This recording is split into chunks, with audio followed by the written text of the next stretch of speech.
Hola, hola, estudiantes. Ya casi terminamos el año. Es increíble y vengo a hablar con ustedes hoy sobre su proyecto final y decir que los extraño mucho. I really miss having class with you guys.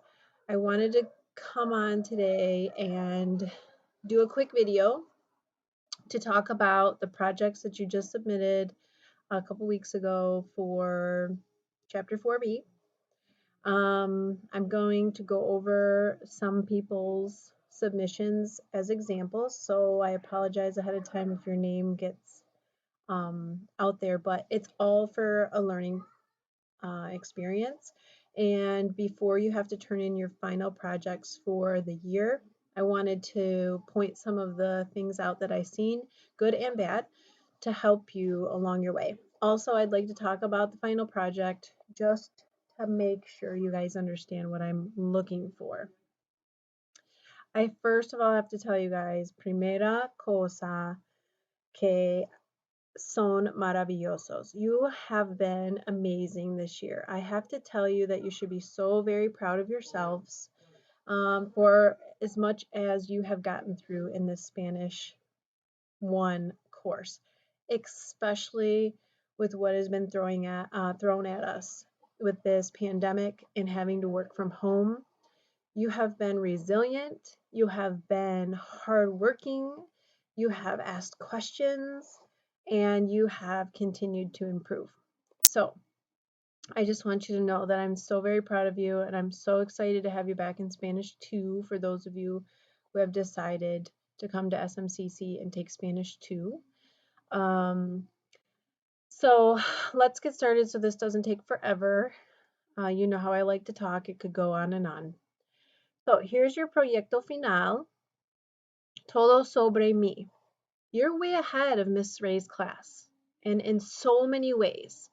I have asked and expected more of you than she has of her students in general.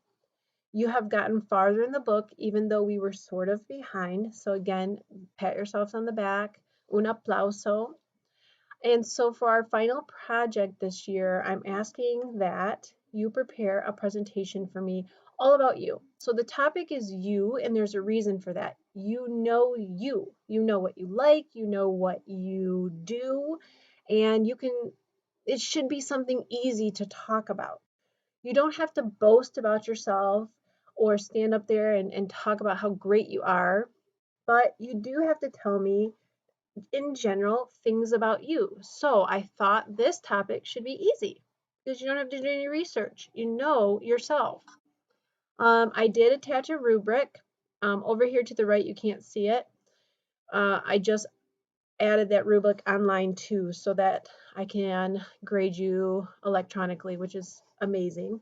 So let's take a look at the rubric and let me explain to you how I want this done. For those of you who turned in your project for 4B, you did a screen record. Most of you found a program. I could see your faces. No, I'm sorry. I'm getting confused. Some of you already turned in your final projects and have figured out this screen record thing. Those of you who are still figuring it out, use your class chat to talk to each other because like Molly, Isabel have turned in something that makes me see that they figured out some type of program that's a good one. Anyhow, here we go. I'm going to look at the old rubric form instead of the electronic form just so you can see what I'm expecting. So in your presentation, most likely a slideshow, you want to include for me visual aids. So pictures of yourself, pictures of what you're telling me about. And there should be several of them to capture my attention and interest as I am listening and watching your presentation. Amount of information communicated. Okay, this is where you might be confused. You need to include 17 to 19 of these topics listed here. This is all the stuff we've gone over this year. And these are all pieces of information that you should be able to use in conversation or reading or writing in Spanish by the end of Spanish 1 after having class with me. So I'm not asking you to go through and teach me what you remember, what you know about these topics. I just want you to use them throughout your presentation. So basically, to tell me about yourself, when you start your presentation, you need to greet me. You greet your audience, and you'll get points for that if you do that. You want to introduce yourself. We were taught in the beginning of the year how to introduce ourselves. Me llamo or soy.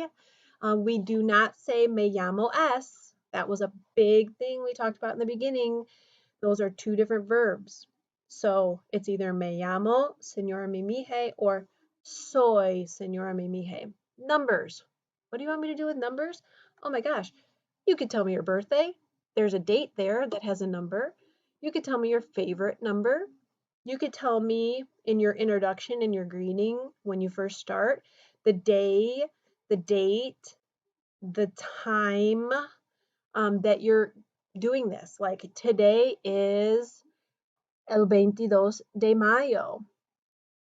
Hace buen tiempo, or maybe it's a bad day. Hace mal tiempo. Hace frío. Está lloviendo. Tell me the weather on the day that you're recording your presentation. Son las 2 de la tarde. It's 2 o'clock in the afternoon. That's a way you can incorporate time.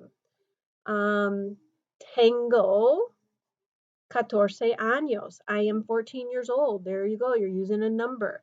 Plus, you're using some of the stuff down here on the list as well. So, classroom. Tell me about your favorite classroom. You have 7 maybe classes a day, maybe 8 hours. Which was your favorite classroom? What was in the classroom? What did it look like? Carteles, banderas, de qué color es?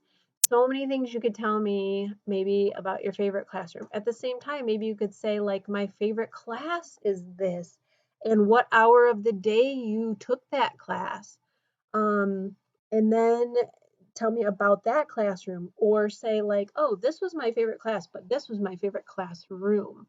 So go back to that if you can't remember the difference between class and classroom. Remember when we describe things, we use day. So you won't want to say matemáticas clase. You have to say clase de matemáticas. For your date, we can't say 20, we can't say mayo 22. We have to say 22 de mayo. There were terms that we used for asking for help in our chapter. Um, there was a specific section on that, and maybe you could fit in some of those verbs somehow. Talked about weather. You could add in the seasons there. Activities you like to do. Oh, me gusta. We spend a lot of time on me gusta and me gustan. So if you're listing more than one thing, make sure you make that plural. And we had verbs, and that's those activities. What were out of those verbs? What are things that you like to do? We talked about the verb ser and a star, describing yourself using the verb ser. Soy deportista. Soy inteligente. Location. We use the verb estar. So if you're going to tell me something about where something is, we have to use the verb estar. Foods and beverages. To maybe tell me about your favorite foods and beverages. Maybe describe them a little bit like we did in those couple of chapters there. Adverbs for frequency. Remember when we did like a veces, siempre, those words, fit those in there somehow. Expressions to show surprise. No me digas, or a different expression from the chapter. Look through and find creative ways to use these things. Health. We talked about good health, bad health. Maybe when you talk about your food, you could say like, I'm should be really unhealthy because I eat really unhealthy food, but or something like that. Leisure activities, places. What do you like to do on the weekend? Uh, where do you like to go? Where do you live? In El Campo or in La Ciudad? Fitting in those words that we just kind of talked about. Remember, feelings go with a star as well. So if you talk about any feelings, you want to make sure that we use that verb as star. Extending and declining invitations was the last thing that we did. You might have to be creative in how you use some of the terms that we use. Te gustaría. Remember, you could ask me or the audience questions that you don't get an answer to, but you could still show that you're involving us by allowing us to think for a minute about what it is that we think about that. Te gustaría. Um, Expressing or quieres, expressing that something occurred, and expressions to talk about when things are done. Okay. Ir plus a plus infinitive was one of our big things toward the end. So like, I'm sporty, I'm going to play soccer this summer. I'm going to go to the beach. No sé qué voy a hacer. I don't know what I'm going to do because I don't know if I can go out of my house yet, right? Everything's kind of up in the air, but like if you're going to take the computer class at SMCC, like I'm going to take a computer class in La Computadora because now it's going to be online. Oh, there's just so many things you can say about yourself and cover these categories. Just don't make it harder than it is. Okay, the next part will be like how easily are you understood and how easily you're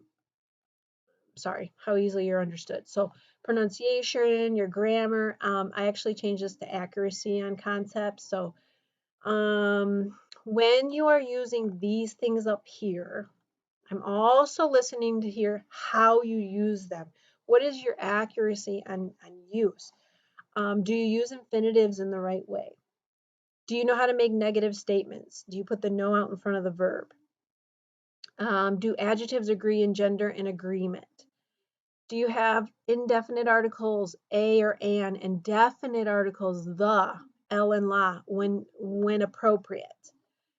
Do you put your words in the correct order? Like I was saying, you can't say mayo 22, you have to say 22 de mayo. You can't say matemáticas clase, you have to say clase de matemáticas.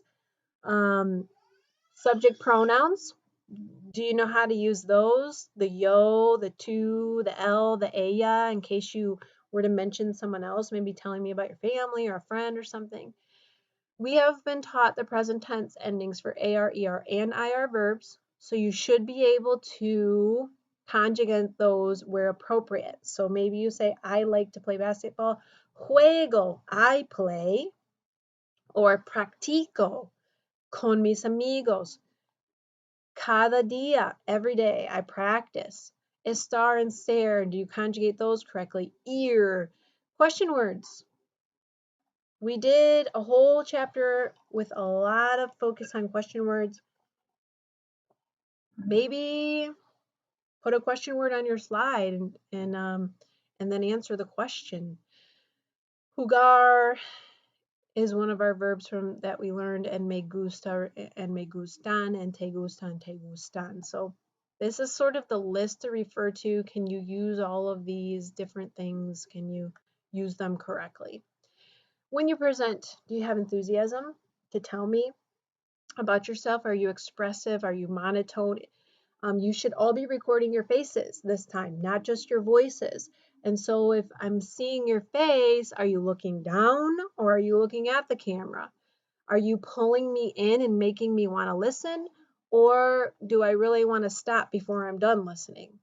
Are you creative in the ways that you fit in all this information? Are you creative in the way your slides look, or are they just black and white and boring?